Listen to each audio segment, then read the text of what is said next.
ama. Ayarladık abi. Hadi de. Ona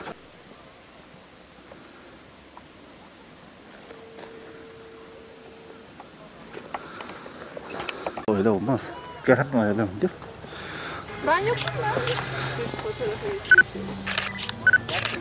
Merve sen birazcık sağa doğru karşı ol. Güzel bir manzara var karşıda. Tam fotoğraf çekilmelik. Biz de arkadaşlarla fotoğraf çekilmeye geldik. Evet. Sarayı da gezecektik ama kapalı olduğu için gezemedik. Normalde Doğu Beyazıt'ta ağır yakar biraz daha erken yağıyordu. Kasım ayında görüyorduk. Kasım'ın başında falan yağıyordu geçen yıllarda. Bu sene bayağı bekledik ve 2 ay kadar geç yağdı. Onun mutluluğuyla biz de geldik. Birazcık tadını çıkaralım dedik. Burada manzara muazzam sizin dediğiniz gibi. Biraz tabii kar yağınca sis kapatıyor ama yine de çok güzel keyfini çıkarmaya çalışıyoruz.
Benim mi? Bana da oradan ne yapıyorsun? Bir şey olmaz, kapatık, önemli değil. Burak oradan çeksene. Aynen biraz. Görünüyor mu sana? Ben poz veremiyorum, özür diliyorum.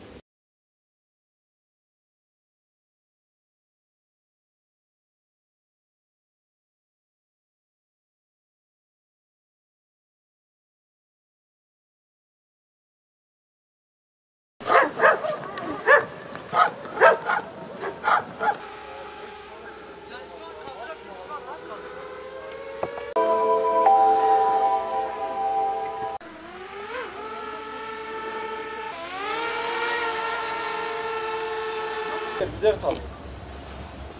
Araba bir de ağır o araba. Ben de.